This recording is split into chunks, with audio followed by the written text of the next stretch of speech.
Good afternoon. My name is Leroy Allen, and I am your inspirational speaker. My discussion today will be about street smarts and survival. Using common sense can be a matter of life and death today.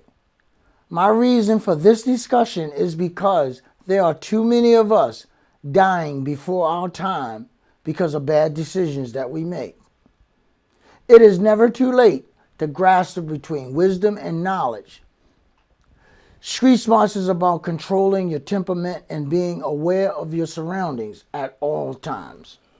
Part of being street smarts is to listen to that little voice in the back of your head. It will warn you when you are in a dangerous situation, and you must come prepared to protect yourself at all times. And you will make the call at the end of the day by paying attention to your first instincts and always listen to your inner self. Most violence today in urban America and in the cities and in the streets is because jealousy, resentment, and disrespect. Jealousy can be fused simple by the way you look or the way you carry yourself. Resentment can come about when a person feels as that they have the right to take what you have earned in your life. Disrespect comes into play when a person feels as though that you have crossed their imaginary line that they have in their mind so they can do you some harm with justification. Let's talk about this and let's do this. I like to talk about a real touchy subject such as really matter to the pit of my heart, and I hope that you feel the same way. It's about the violence that's actually taking place across America, especially in urban America and in the cities. It's called black on black crime. Now, why am I talking about black on black crime? First of all, I am a black man, and this affects me when I see there's so much senseless killing. Then I realize I try to come to some type of senses of why is this happening? Just not in my city, Baltimore, Maryland, which has a high murder rate and crime rate, but also across the entire state, the entire country, Chicago, Philadelphia, New York, LA, California, Atlanta, we can go on. The reason why this is happening because there's a disrespect that they have for themselves. There's a lack of love that a person has for themselves. In order to reach out to have love for someone else, you have to love yourself. And if you don't love yourself, then it's very difficult to show love to someone else. So that's why it's so easy for you to hurt someone else if you don't love yourself.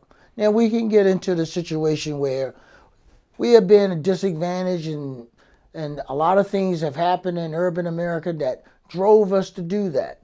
The gun laws and the politicians have made it easier, and on the Justice Department have made it easier that they come back after they commit a heinous crime. Somebody can get murdered, and 20 years they come back on the street.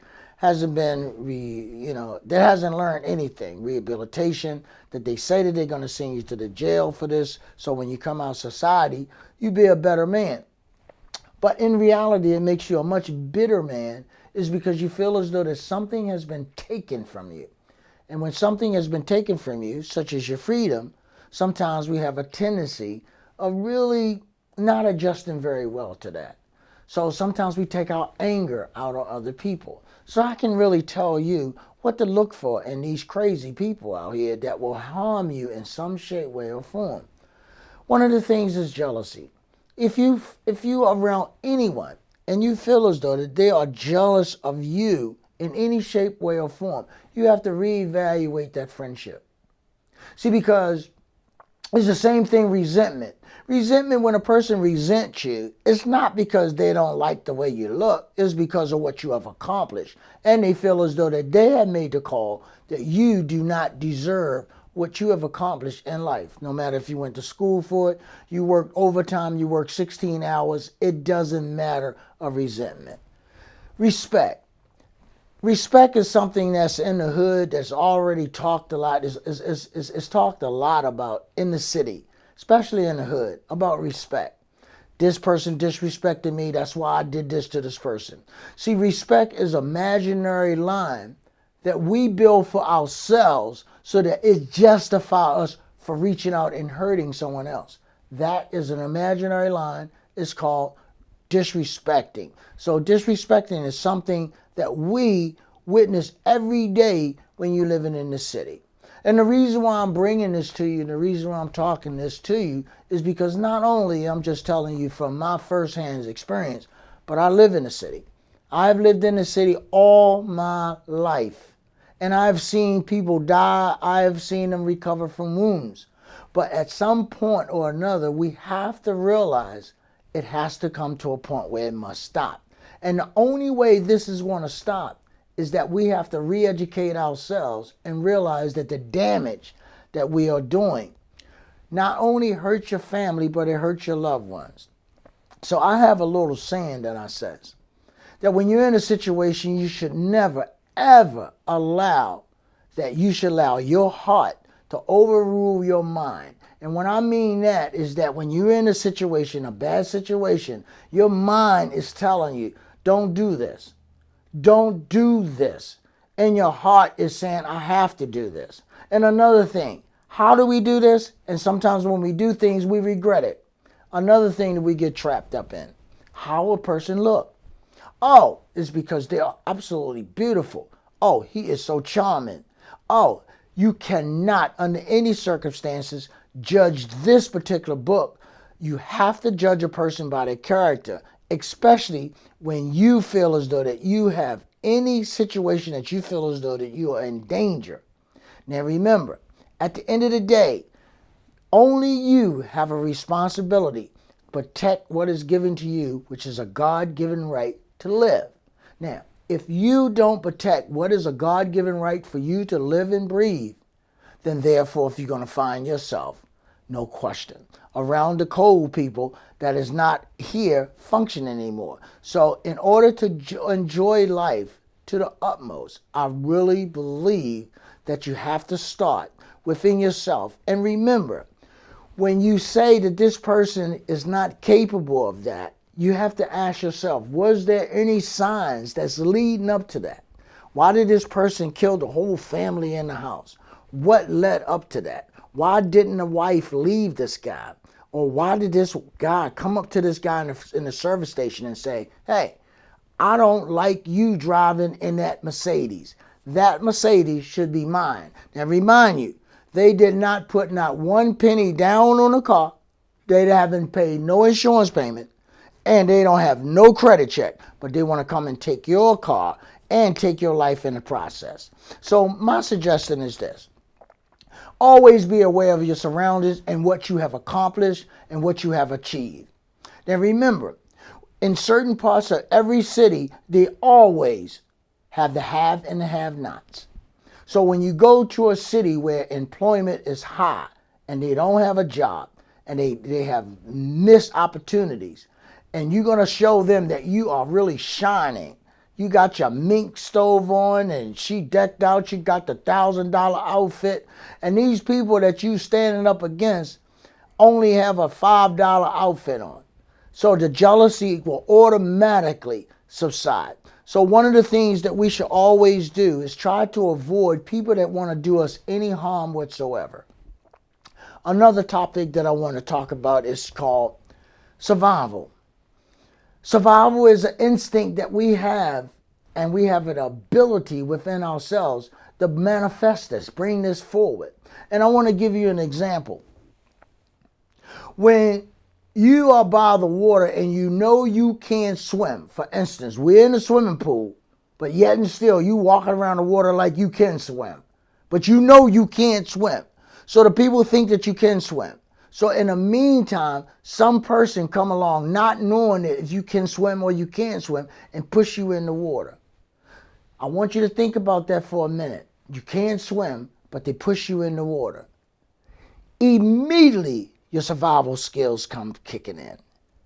Because at that particular point in time, you know you're going to drown and you know you're going to die. So that's when the skills come in, the life skills come in. So you might get beat up and down and out. You might be a drug addict or a jailbird or whatever might have, your wife have died, your husband died. All these things have came into play.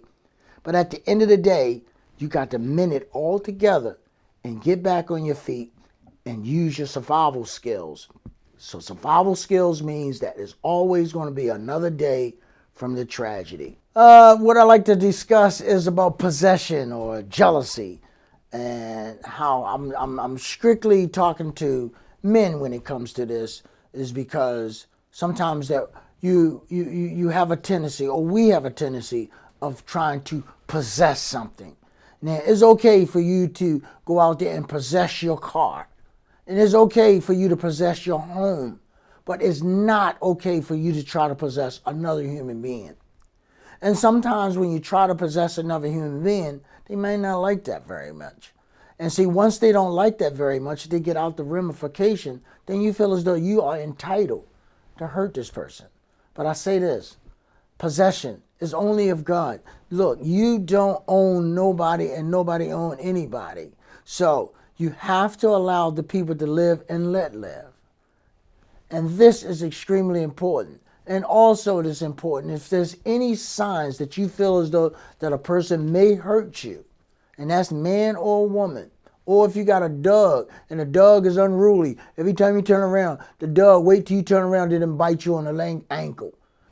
I like to end this is because one of the things that we'll never ever put our finger on is, why is it so much violence?